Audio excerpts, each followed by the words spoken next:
Ele fez de novo. Eu sou do senhor Champions. Ele fez de novo. O pé responde ao coração. Mais uma vez. Cristiano de bicicleta, minha nossa. Ele vence, vence e vence. Bom dia, boa tarde, boa noite para você que está chegando aqui no canal Em Cima do Muro. Hoje vamos comentar um pouco do que foi a final da Libertadores. Infelizmente acabei errando um pouco das previsões de escalação, mas o resultado acabou sendo mais ou menos do que já estava acontecendo no Brasileirão. Tanto o Palmeiras como o Flamengo já vinham caminhando para um jogo talvez um pouco feio de se assistir, já que os dois times poderiam ter sido muito bem embalados se a final tivesse sido logo após a semifinal. Obviamente, nesse sentido, talvez o Palmeiras tivesse sido mais favorecido, porque naquela época tanto o Vitor Roque como o Flaco Lopes estavam numa boa fase, mas com a final acontecendo um mês depois, tudo podia acontecer. E dados os resultados do Brasileirão, tanto o Flamengo como o Palmeiras não estavam atuando tão bem. Flaco e Vitor Roque começaram a se desentender e não ter mais aquela sintonia de centroavantes. Então, Flamengo se consagrou campeão com o gol do Danilo, mais uma vez sendo diferencial, assim como foi na Copa Mundial de Clubes, que o Danilo faz um gol que faz a diferença para o Flamengo em cima do Chelsea. E nesse sentido, na final da Libertadores, o Danilo vai lá e faz total diferença mais uma vez. Assim também como foi numa final pela Libertadores pelo Santos, em que o Danilo também abre o placar e faz toda a tal diferença para o time que ele está participando. Então, indo nesse sentido, eu gostaria, obviamente, de reagir ao vídeo do Fernando, comentando um pouco do que foi esse pós-jogo, ou mesmo o jogo da Libertadores, já que Fernando é palmeirense ferrenho, aquele que o sangue basicamente é verde.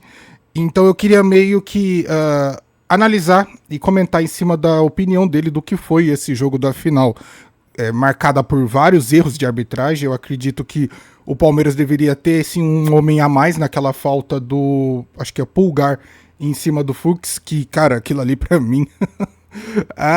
Varmengo. Mas aí depois teve um lance do Gustavo Gomes também, que deveria ser expulso, então foi literalmente um jogo entre Varmengo contra Varmeiras.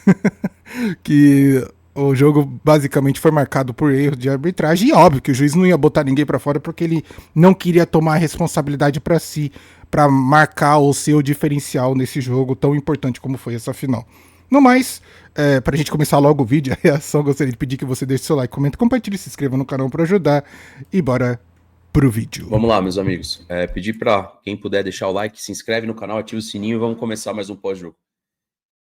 Bom, vamos lá. Do que eu vi, tá?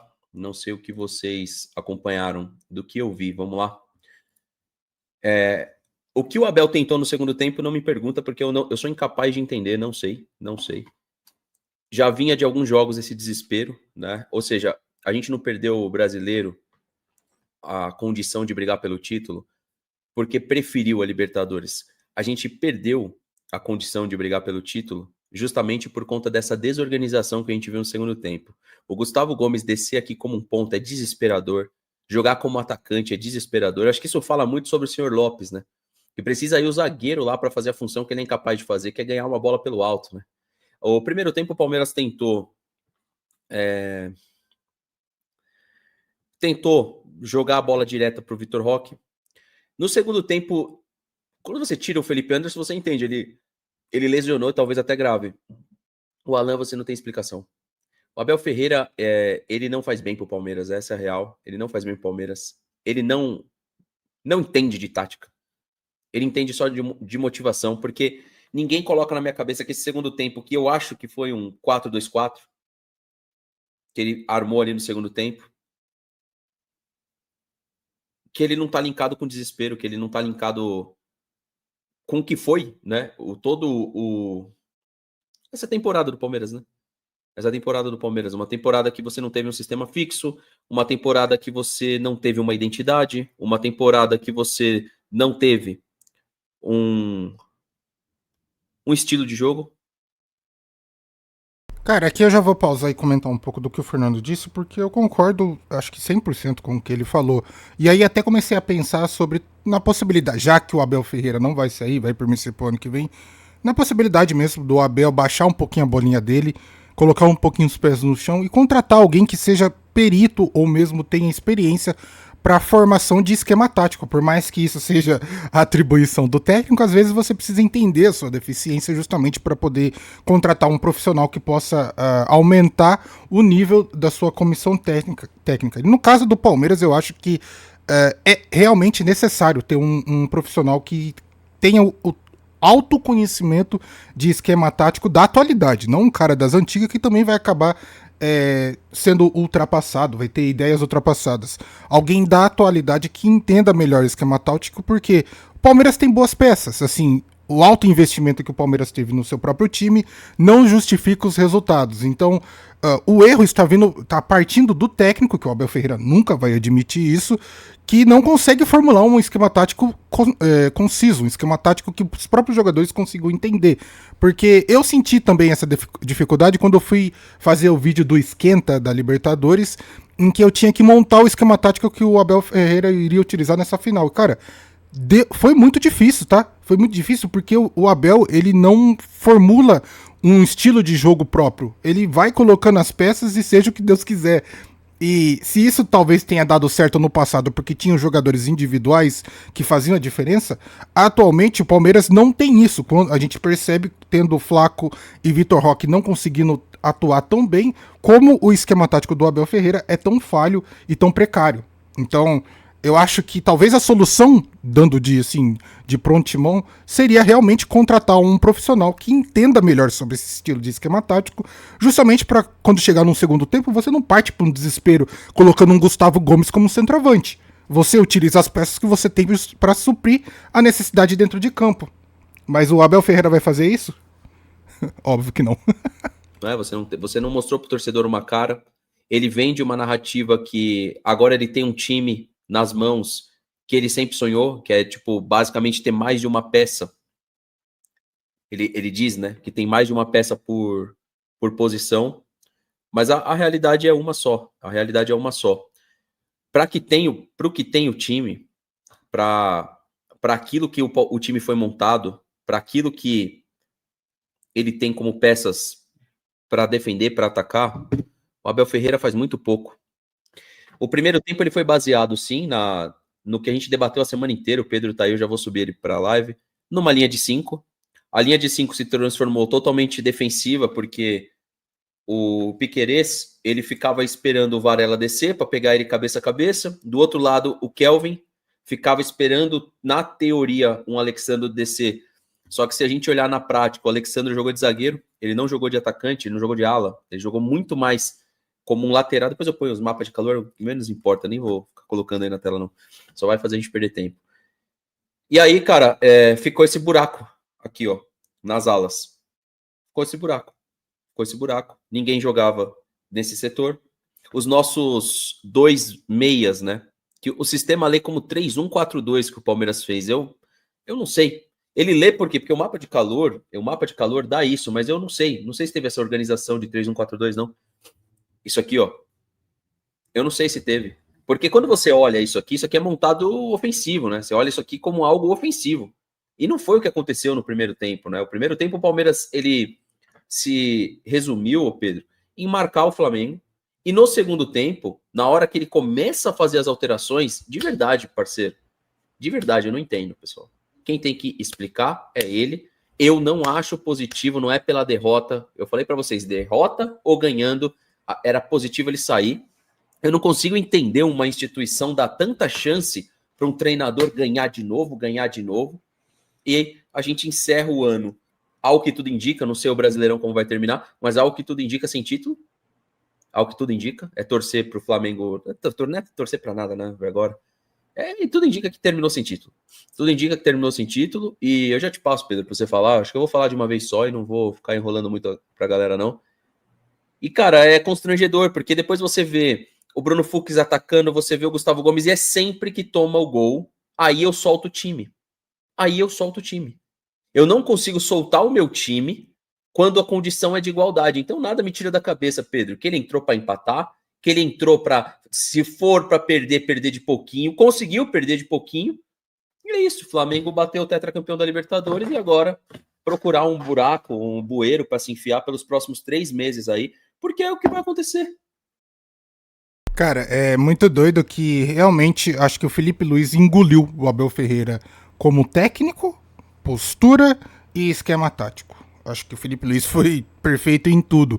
Porque um Palmeiras que no primeiro tempo foi apenas reativo, não criou absolutamente nada, com um esquema tático totalmente defensivo, igual o Fernando relatou, que não fazia o menor sentido. O Flamengo tinha boas peças no ataque, óbvio que tinha. É o Flamengo. O Flamengo tem um elenco assim equiparado com o do Palmeiras em sentido de ter boas peças também. Em qualidade eu não vou avaliar porque talvez um ou outro jogador seja melhor que o outro, mas em sentido de número e quantidade e qualidade, Palmeiras e Flamengo têm praticamente o mesmo elenco. O lance é você saber utilizar suas peças. E o Palmeiras, por parte do Abel, vinha com um esquema tático muito defensivo, de uma situação que eu não achava tão necessária assim. Eu acredito que o Abel poderia ousar um pouquinho mais e soltar mais os jogadores, principalmente o Alan, que é um jogador que queria e estava buscando essa oportunidade de disponibilidade para poder ser a diferença, tanto que os melhores lances de ataque do Palmeiras ou os diferenciais eram nos pés dele, só que parece que o esquema tático que o Abel montou segurou muito o jogador. E aí não possibilitou, obviamente, que o Palmeiras conseguisse superar o Flamengo, que estava um time mais solto, mais leve, mais tranquilo. A situação foi simples. O Abel esperou ou o gol acontecer ou o Felipe Luiz tomar alguma atitude no segundo tempo. O gol apareceu e aí ele veio com as peças de troca. Eu acho isso muito ruim, porque isso tira meio que a personalidade que o técnico tem que ter dentro de campo, que é tomar atitude, assumir os riscos. E aí depois você vê se a sua atitude foi realmente muito boa ou uma atitude muito ruim. O grande lance é, você não pode ficar esperando algo te dizer o que deve ou não deve acontecer. Você que tem que tomar o partido disso. Isso faz de um técnico ser realmente diferencial. E infelizmente o Abel Ferreira não tem mais conseguido ser tão diferente assim, utilizando as peças do Palmeiras. Não tem o que falar, Abel Ferreira não tem mais argumentos para te defender. Não tem. E nem para te atacar, porque é o mesmo. Nem para te atacar e nem para te defender. Você erra do mesmo jeito, você acerta do mesmo jeito, você é mais do mesmo. Você é mais do mesmo. Porque aí o que acontece? Parte da torcida vai olhar esse final de jogo, Pedro Manga, e falar, não, olha só como o time atacou, como o time pressionou até o final. Pressionou daquele mesmo jeito. Tá perdendo o jogo, aí sobe o time com uma coragem que você não tem, que é desespero, desesperador ver. Aí começa a alçar a bola na área, começa a verticalidade. É isso. Querem o Abel para 27? É isso que tem. Não fique esperando quando virar o ano, que depois que esses caras descansarem, eles vão voltar tocando. E tem jogador para fazer isso.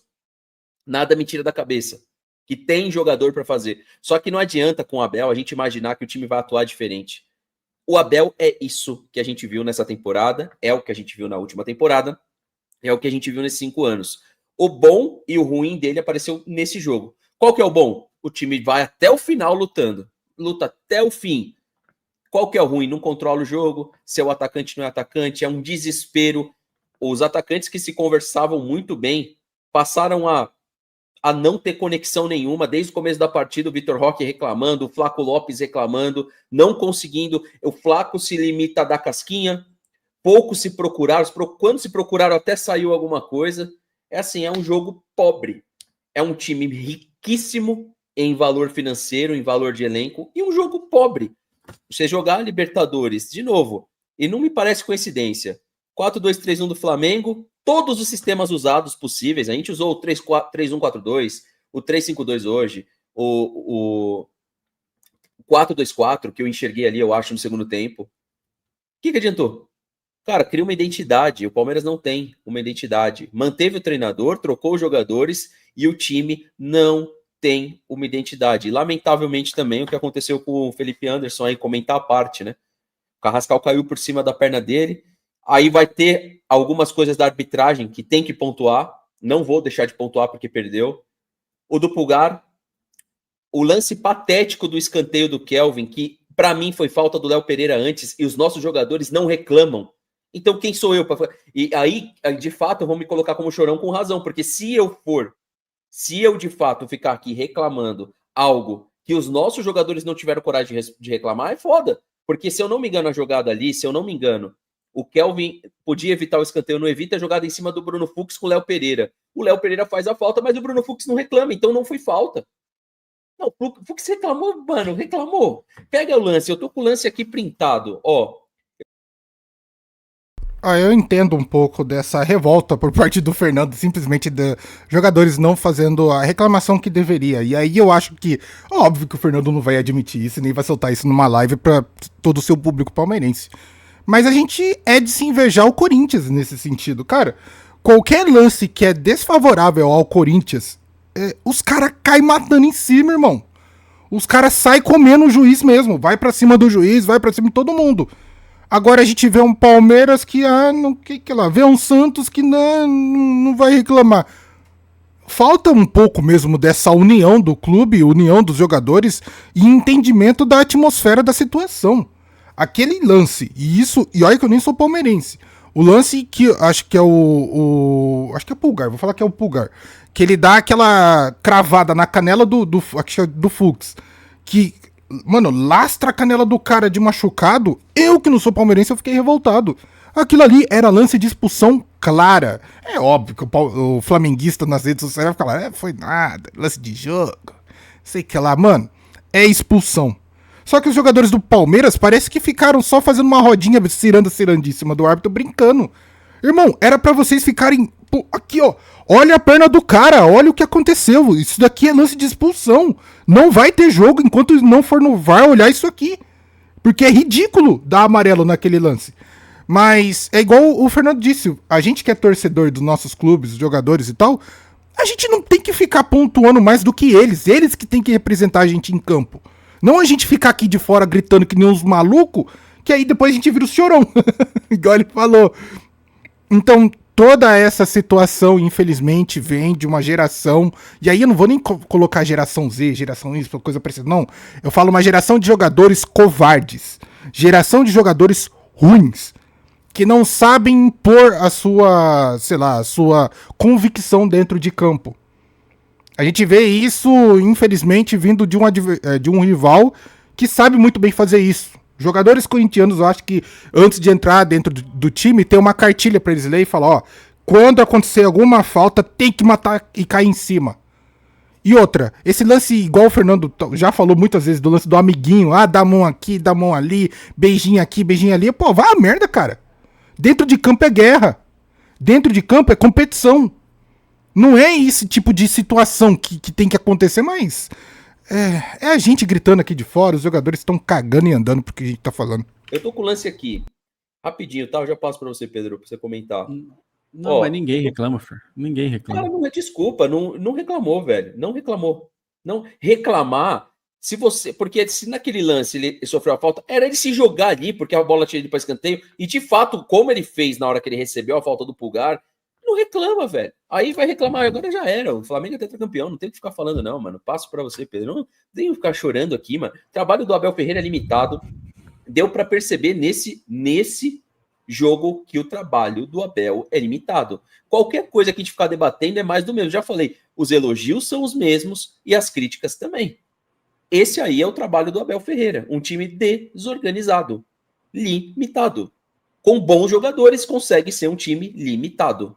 Pedro, vai lá, Pedro Manga, e pedir só para quem tá chegando na transmissão, do seu like é fundamental, ajuda aqui o nosso canal. Peço para você deixar o like aí, tá, rapaziada? Vai lá, Pedro. Esse foi um pequeno corte da live do Fernando do pós-jogo. Ele fez uma live de 8 horas. Eu acho que ele iniciou a live antes do início do jogo.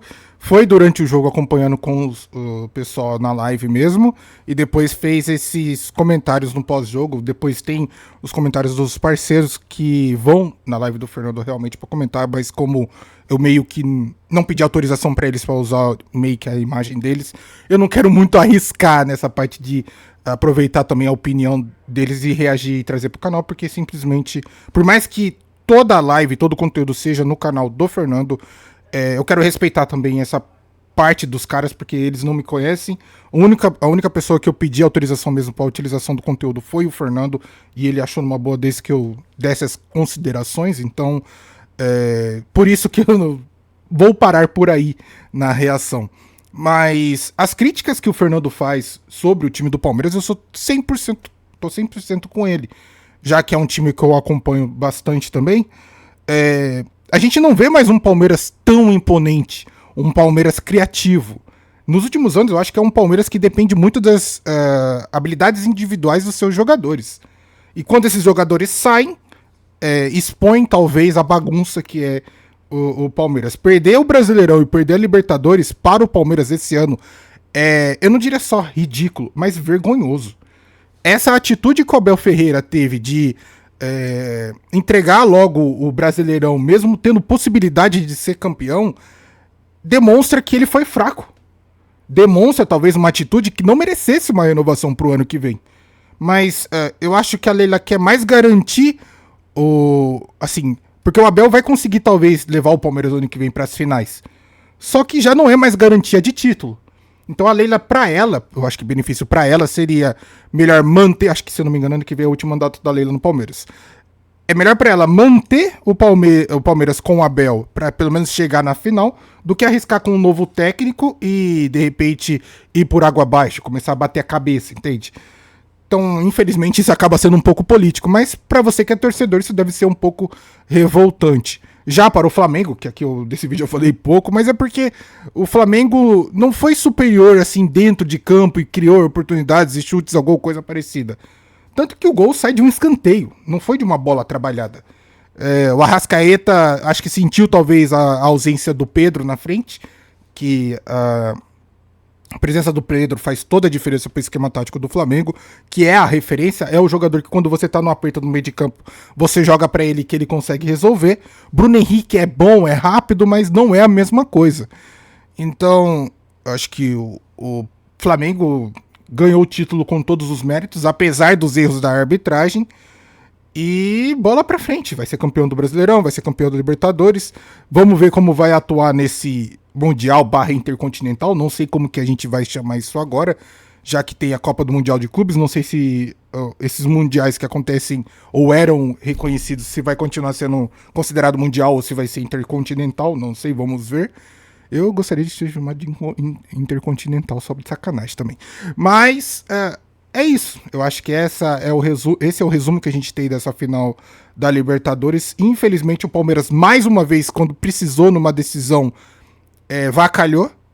E a torcida, infelizmente, vai ficar refém de um treinador omisso, um treinador covarde, um treinador que não sabe mais como montar um bom esquema tático para o seu time. Mas para os adversários isso vai ser maravilhoso. Então eu que sou santista, eu quero mais que o Palmeiras se foda. Mas é isso, esse foi o vídeo. Quero agradecer a você que ficou até o final do vídeo. Vou ficando por aqui. No mais, deixe seu like, comenta, compartilhe, se inscreva no canal para ajudar. Eu vejo você no próximo vídeo. Amanhã tem vídeo do Santos, comentando um pouco sobre a situação do Santos e a tabela. Vai ser um vídeo bem interessante que eu quero formular para vocês. Muito obrigado por tudo. Tamo junto. Vejo vocês amanhã, hein? Até mais. Falou!